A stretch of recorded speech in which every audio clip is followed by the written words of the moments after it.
Ya, kembali lagi di Tito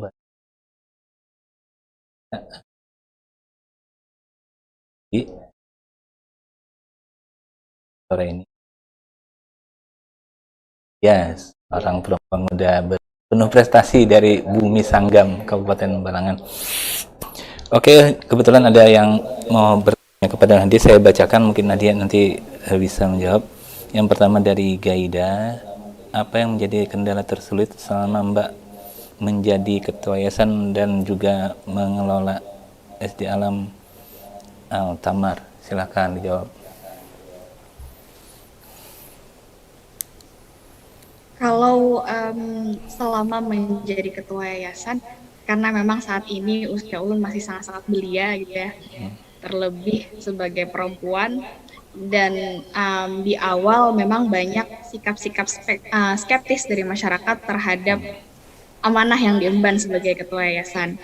Namun alhamdulillah seiring berjalannya waktu dan dengan terus kita buktikan ke masyarakat kemampuan kita di bidang tersebut untuk mengelola yayasan, alhamdulillah seiring berjalannya waktu masyarakat mulai percaya dengan diri ulun pribadi dan untuk yayasan untuk Sekolah Alam Altamar. Hal pertama yang memang menjadi kendala adalah tadi kita belum bisa mensosialisasikan secara penuh adanya Yayasan Altamar ini yang mengelola sebuah lembaga pendidikan yang memang masih belum familiar di masyarakat. Dan alhamdulillah untuk secara pendanaan ataupun untuk lahan pembangunan, pengembangan dan lain sebagainya itu sangat-sangat terbantu dari masyarakat yang terus berkontribusi melalui donasi-donasi untuk pembangunan sekolah. Cuman Oke, memang kendala utama tadi adalah mensosialisasikan adanya sekolah alam ini. oke, terima kasih itu jawabannya untuk Gaida. Terus yang kedua dari Darwin, apa yang mendasari semangat Mbak Nadia sampai sejauh ini eh, mampu mengelola yayasan Altamar? Mungkin yang menjadi penyemangat hingga saat ini masih tetap terus berjuang. Iya. Ya, Jadi alhamdulillah tadi ulun memang terlahir di keluarga yang mengutamakan pendidikan, kemudian menerapkan nilai-nilai sosial itu sejak dini dan dari kecil memang sudah diajak untuk berinteraksi langsung ke masyarakat. Kemudian ulun juga diberikan kesempatan dan kepercayaan oleh orang tua untuk bisa menempuh pendidikan dari jenjang SLTP sampai sarjana kemarin di luar Bumi Sanggam. Jadi ketika sudah menyelesaikan sarjana, akhirnya terpanggil kembali untuk kembali ke Banua Sanggam, ke daerah untuk bisa mengabdi dan memberikan apa yang ulun dapatkan selama di luar, selama menempuh pendidikan ke Bumi Sanggam. Dan dengan adanya kegiatan-kegiatan sosial juga di yayasan, dari situ juga ulun melihat bahwa masyarakat sangat-sangat terbantu dengan kegiatan kita. Mereka biasanya sering mengucapkan terima kasih, banyak cerita dari mereka yang bisa kita tampung, bahkan ada yang menangis dan sebagainya macamnya. Dari situlah akhirnya yang menjadi penguat ulun, yang menjadi motivasi ulun untuk bisa terus mengelola yayasan ini. Dan tentu ini juga tidak lepas dari support dan doa dari orang tua dan keluarga besar. ya potong yang tadi ceritanya soal orang yang menangis terharu tadi mungkin lantaran apa itu karena anaknya mungkin berubah menjadi lebih bagus. Iya, ada beberapa kisah gitu ya.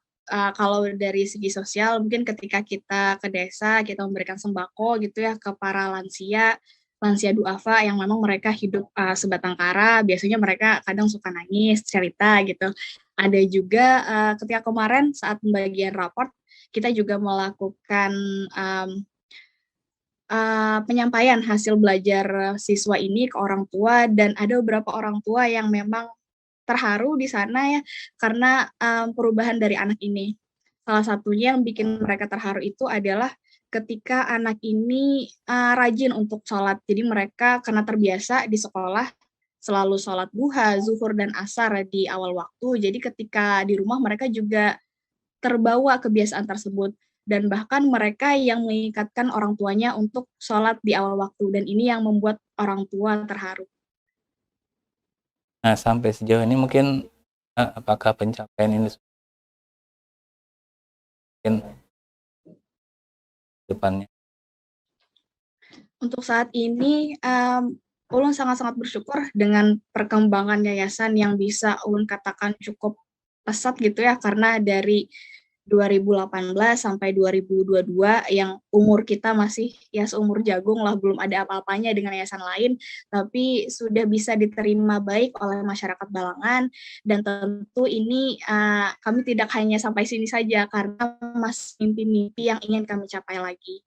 Termasuk di lembaga pendidikan tidak hanya untuk jenjang TK dan SD, tapi kami berharap next ke depannya akan ada lembaga lain untuk jenjang yang lebih tinggi di jenjang SLTP, SLTA, dan bahkan mungkin sampai ke perguruan tinggi.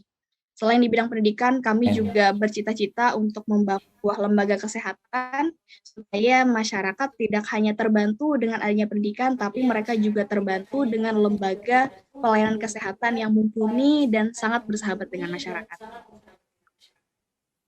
Oke, kalau ini sendiri apa artinya bagi Nadia terpilih mewakili Kalsel untuk kan pemuda pelopor tingkat, apa maknanya bagi Nadia?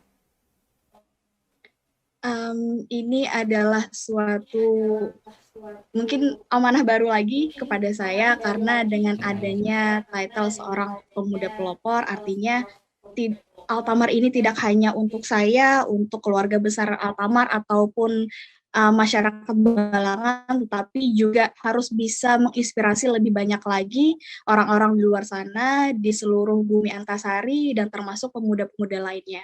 Dan saya berharap dengan adanya kegiatan pemuda pelopor ini bisa terus menginspirasi terutama generasi muda untuk bisa berbuat kepada Banua dan bangsa kita. Terus apapun hasilnya nanti untuk tingkat nasional, apakah mungkin jadi terpilih pemuda pelopor Indonesia atau tidak, tuh mungkin apa mungkin nanti respon Nadia? Untuk bisa meraih titel pemuda pelopor tingkat provinsi pun ini sudah menjadi sangat-sangat bersyukur bagi saya karena sebelumnya memang tidak terpikir juga untuk bisa juara satu gitu ya, dan apapun hasilnya nanti ketika di tingkat nasional itu tentu kita serahkan kepada Tuhan Yang Maha Kuasa dan dengan kerja keras serta dukungan penuh dari masyarakat, dari pemerintah. Tapi ini adalah suatu pencapaian yang tidak harus kita kejar karena sebenarnya yang kita kejar adalah bagaimana cara kita terus untuk bisa berkontribusi. Ini hanyalah reward dari pemerintah untuk kita para pemuda yang terus melakukan kepeloporan di daerah kita masing-masing. Tapi untuk penilaian sendiri ada yang lain dibanding waktu tingkat provinsi atau apa? Mungkin persiapan Nadia sendiri mungkin apa aja untuk tingkat nasional ini?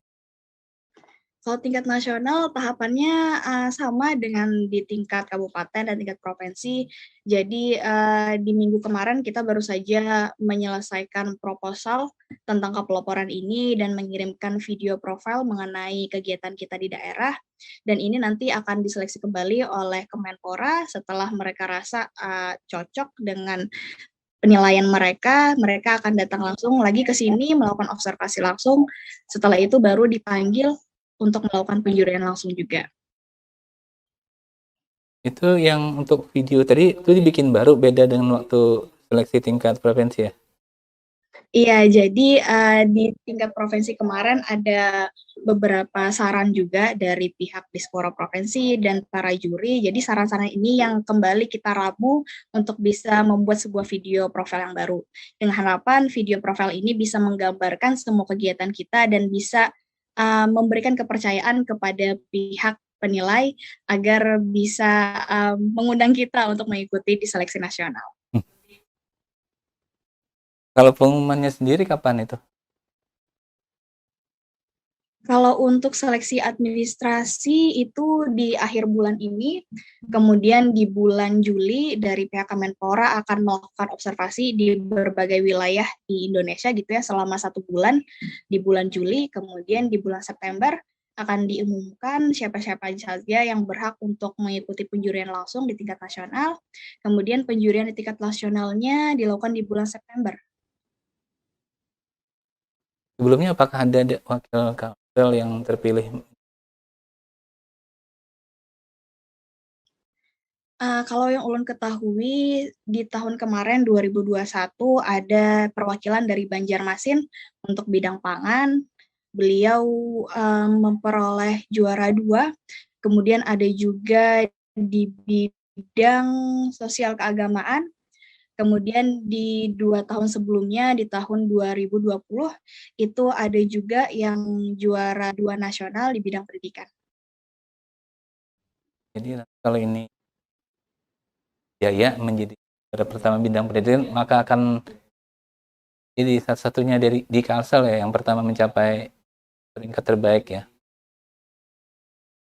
Kalau di Kalsel tahun-tahun sebelumnya, alhamdulillah juga ada yang Maksudnya mendapatkan peringkat terbaik. tingkat nasional ya. Iya, ada juga yang Maksudnya tingkat wakil nasional. Kalsel yang mencapai terbaik nasional. Ada juga, Pak. Sudah ada? Tinggi. Alhamdulillah tiap tahun Kalsel selalu mengirimkan perwakilannya dari 5 bidang kepeloporan ini sampai ke tingkat nasional. Dan menurut informasi dari pemuda pelopor tahun-tahun sebelumnya, memang Kalsel salah satu provinsi yang mengirimkan peserta terbanyak untuk seleksi nasional. Ya, mudah-mudahan hasilnya yang terbaik buat ya, Kalimantan. Mungkin sebagai penutup, kira-kira udah disampaikan satu apalah istilahnya, mungkin intisari dari perbincangan hari ini mungkin yang bisa menginspirasi, memberikan kepada di pos yang cara ini ya, mereka juga bisa menjadi Nadia tapi di bidang yang Nadia. Di setiap kegiatan mungkinnya saya selalu mengatakan bahwa memberikan ajakan kepada teman-teman baik dari generasi muda ataupun masyarakat pada umumnya untuk mari kita berbuat dari hal kecil untuk kemajuan benua dan bangsa. Tidak dilihat dari seberapa besar yang kita berikan, tapi kita mulailah dari hal-hal kecil agar hal-hal kecil ini akan menumpuk menjadi bukit dan tentunya akan berdampak untuk masyarakat. Karena jika tidak kita mulai dari sekarang, kapan lagi kita akan memulainya? Oke, ya, terima kasih atas hadirannya via Zoom hari ini. Semoga perbincangan ini bermanfaat dan memberikan semangat inspirasi bagi pemirsa.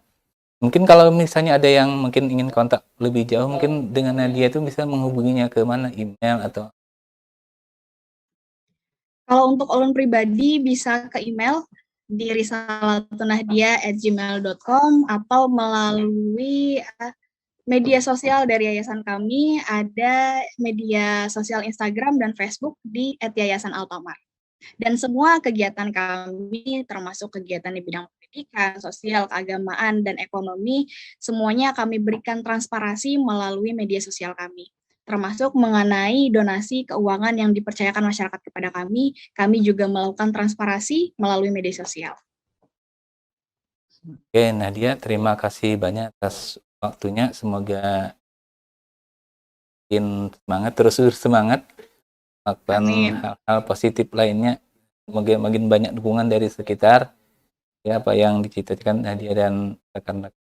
Sekali lagi terima kasih. Assalamualaikum warahmatullahi wabarakatuh. Waalaikumsalam warahmatullahi wabarakatuh.